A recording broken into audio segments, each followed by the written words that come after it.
Hello everyone, आप देख रहे हैं चैनल अमीन इन्फो। दोस्तों, आईटीआई दिल्ली के एडमिशन स्टार्ट हो गए हैं आज, यानी कि 15 जुलाई से रजिस्ट्रेशन फॉर्म एक्टिव हो गए हैं। आज की इस वीडियो में हम बात करेंगे इसका जो प्रोस्पेक्टस है उसमें क्या क्या इंपॉर्टेंट डिटेल्स दी गई हैं, कौन कौन से कोर्सेज हैं, एलिजिबिलिटी क्राइटेरिया क्या है, नंबर ऑफ़ सीट्स वगैरह, वो सब चीज़ों के बारे में हम इस वीडियो में डिस्कशन करेंगे। तो ये है ऑफिशियल वेबसाइट जिसका लिंक आपको डिस्क्रिप्शन बॉक्स में मिल जाएगा। यहाँ पर आप आओगे तो यहाँ पे रजिस्ट्रेशन एंड चॉइस फिलिंग का ऑप्शन है और इधर आओगे इंपॉर्टेंट लिंक्स के सेक्शन में यहाँ पे ड्राफ्ट प्रोस्पेक्टस है। तो पहले हम प्रोस्पेक्टस को डाउनलोड कर लेते हैं और जो भी इंपॉर्टेंट डिटेल है वो हम इस वीडियो में कवर अप करेंगे। यहाँ पर आप देख सकते हो government of NCT of Delhi, department of training and technical education, यहाँ एड्रेस लिखा हुआ है prospectus 2021 for online admission for full time certificate courses. तो ये कुछ कोर्सेज हैं। अब इम्पोर्टेंट डेट्स हैं, 15 जुलाई से लेकर 8 अगस्त तक आप रजिस्ट्रेशन कर सकते हो। आपके डॉक्यूमेंट जो आप अपलोड करोगे उसका ऑनलाइन वेरिफिकेशन 13 अगस्त तक होगा और चॉइस फिलिंग आप 15 अगस्त तक कर सकते हो। वेबसाइट का लिंक दिया हुआ है, इस वेबसाइट पर जाकर आपको रजिस्ट्रेशन करना है। इसके बाद नीचे आएंगे तो यहाँ पर और इम्पोर्टेंट डिटेल्स हैं। यहाँ पर गवर्नमेंट ITIs कौन कौन से हैं उनकी डिटेल मेंशन है, उनका पूरा address, principal name, telephone number, ये सब चीज़ें हैं, इनकी ईमेल ID और वेबसाइट के लिंक हैं। तो इसको आप देख सकते हो। अगर जिस भी पर्टिकुलर इंस्टीट्यूट में आपका इंटरेस्ट है तो उसके बारे में आपको ज़्यादा जानकारी चाहिए तो उसका इन्फॉर्मेशन यहाँ पर अवेलेबल है। इसके बाद यहाँ पे शेड्यूल है, टेंटेटिव शेड्यूल है, इसमें चेंजेस भी आ सकते हैं। 15 से लेके 8 अगस्त तक यहाँ पे फॉर्म फिल होगा और ऑनलाइन डॉक्यूमेंट वेरिफिकेशन की लास्ट डेट 13 अगस्त है। और चॉइस फिलिंग का मतलब है आपके जो इंस्टीट्यूट हैं उसका प्रेफरेंस और जिस भी कोर्स में आपको अप्लाई करना है उसका प्रेफरेंस देने की लास्ट डेट 15 अगस्त है। इसके बाद आपकी रैंक डिस्प्ले होगी। रैंक डिस्प्ले होने का मतलब है जो मार्क्स आपने एंटर किए हैं उसके बेसिस पर क्या रैंक आपको दी गई है वो डिस्प्ले होगी 16 अगस्त को। Online submission of objection correction, अगर कुछ करेक्शन करना है तो 17 अगस्त से लेकर 18 अगस्त तक वो होगा। उसके बाद फिर फाइनल रैंक आपकी आएगी 23 अगस्त को। उसके बाद पहला राउंड अलॉटमेंट का होगा 26 अगस्त को। फिर उसकी रिपोर्टिंग और जो भी उसका सारा प्रोसीजर होता है जिसका बच्चे का फर्स्ट राउंड में नाम आता है वो 30 अगस्त से लेके 1 सितंबर तक होगा। बाकी उसकी फ़ीस वगैरह और आपको अगर सीट फ्रीज़ करनी हो उसका डेट 3 सितंबर तक है। उसके बाद सेकेंड राउंड के लिए सीट दिखाएंगे कितनी है, फिर यहाँ पे सेकेंड राउंड का सारा प्रोसीजर शुरू होगा, उसकी टेंटेटिव डेट मेंशन है। नीचे आते हैं तो यहाँ पर किस इंस्टीट्यूट में कौन कौन से ट्रेड अवेलेबल हैं। जैसे यहाँ पर आप देख सकते हो आर्किटेक्चुरल, ड्राफ्ट्समैन और cosmetology, carpenter, commercial art, computer hardware and network maintenance, computer operator and programme assistant, desktop publishing operator, digital photographer. तो जितनी भी ट्रेड्स हैं उसके नाम यहाँ पर मेंशन है, ठीक है। उसका यूनिट साइज़ कितना है और उसका यहाँ पे NSQE लेवल कितना है और अफिलिएटेड स्टेट कौन सा है और किस इंस्टीट्यूट में कितनी सीट्स हैं वो यहाँ पे अवेलेबल है, ठीक है जी। तो इसको भी आप ज़रूर से देख लीजिएगा, नंबर ऑफ़ सीट्स की यहाँ पर डिटेल है। और नीचे आते हैं हम तो यहाँ पर एलिजिबिलिटी क्राइटेरिया है अलग अलग ट्रेड वाइज। जैसे ये आर्किटेक्चुरल ड्राफ्ट्समैन है, ये इसका लेवल कौन सा है, L5, कितने साल का ये कोर्स है, क्या एलिजिबिलिटी क्राइटेरिया इसका होना चाहिए, 10th क्लास एग्जामिनेशन पास हो, under 10+2 system of education with science and mathematics, ठीक है जी। ये इसकी क्वालिफ़िकेशन है। बाकी कॉस्मेटोलॉजी की पास 10th क्लास एग्जामिनेशन, कोई परसेंटेज की रिक्वायरमेंट नहीं है, सिर्फ पासिंग मार्क्स यहाँ पर मेंशन है, ठीक है जी। तो आप अपनी एलिजिबिलिटी क्राइटेरिया भी देख लीजिएगा। कुछ कोर्सेज़ हैं जो 1 साल के भी हैं, लाइक कॉस्मेटोलॉजी, कारपेंटर वगैरह। तो ये आप अपने इंटरेस्ट में के अकॉर्डिंग देखिएगा किस कोर्स में आपका इंटरेस्ट है, उसकी एलिजिबिलिटी ड्यूरेशन क्या क्या है। उसके बाद हम और नीचे आते हैं तो और डिटेल आपको देखने को मिलेंगी।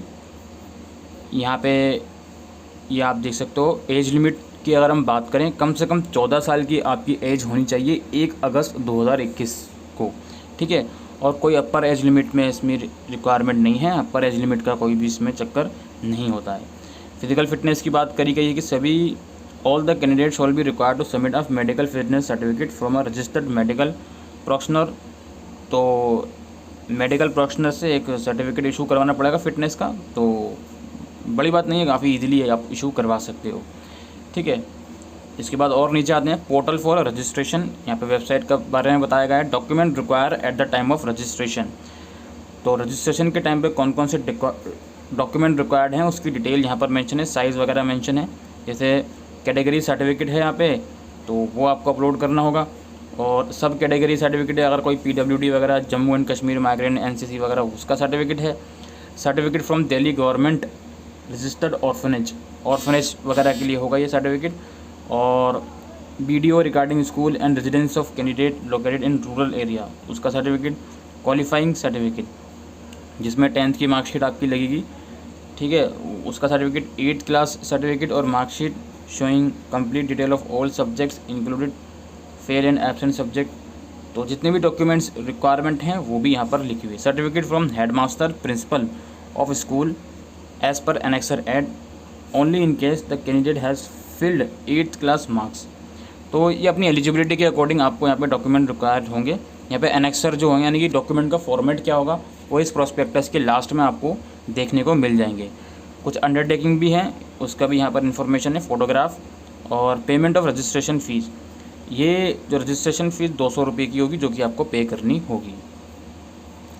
स्टेजेस फॉर एडमिशन के बारे में यहाँ पे डिटेल है। पहले आपका रजिस्ट्रेशन होगा, जितनी भी रिलेवेंट इन्फॉर्मेशन है वो सब चीज़ें आप यहाँ पे अपलोड करोगे।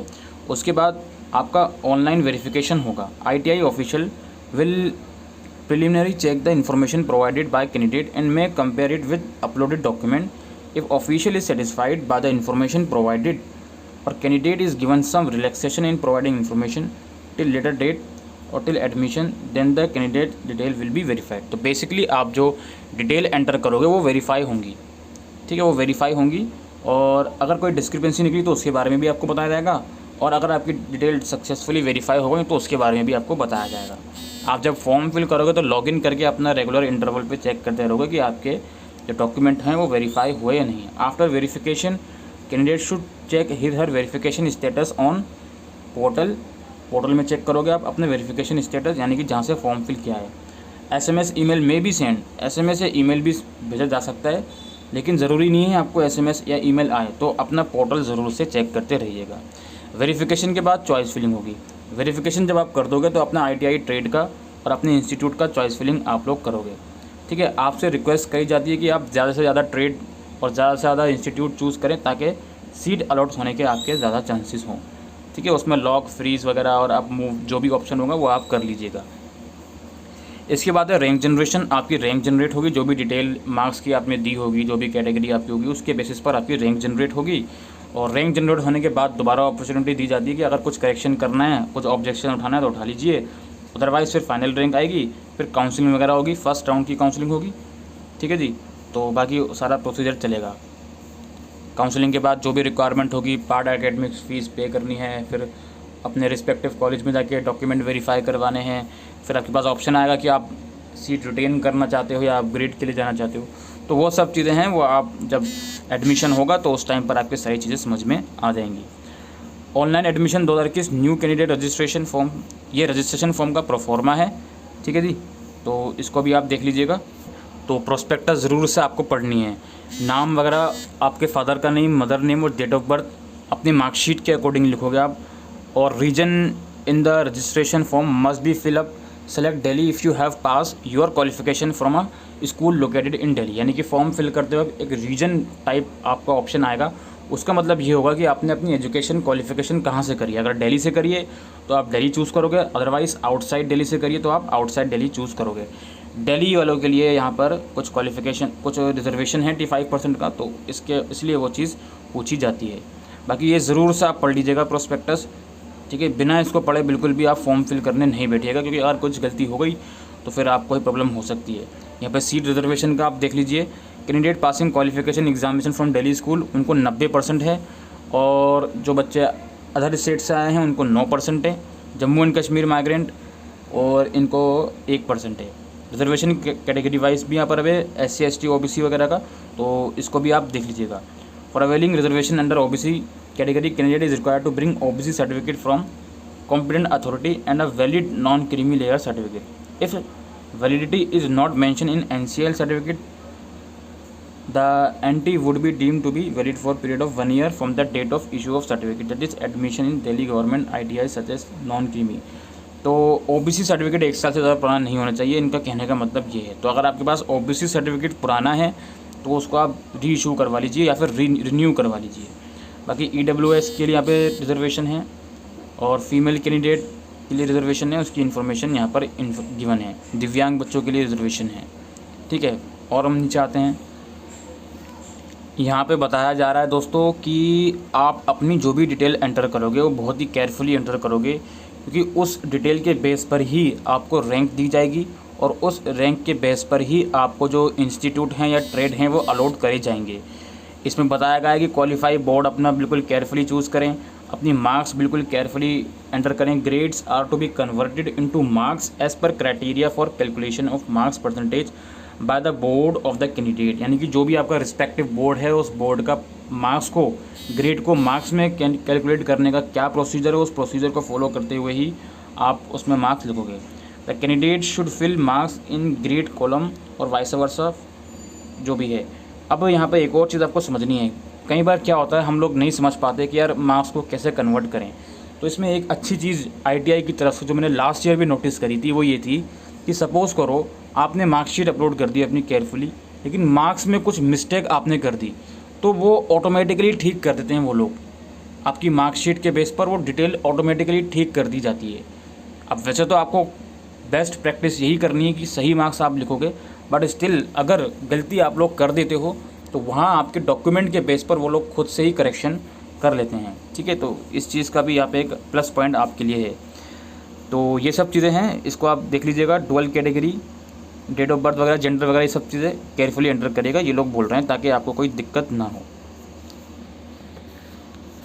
और यहाँ पे लिखा हुआ है मार्क्स कैलकुलेट करने का क्राइटेरिया, कि अगर ग्रेड पॉइंट्स हैं तो कैसे मार्क्स लिखने हैं, वो सब चीज़ें यहाँ पर हैं, तो इसको ज़रूर से पढ़ लीजिएगा आप लोग, ठीक है जी।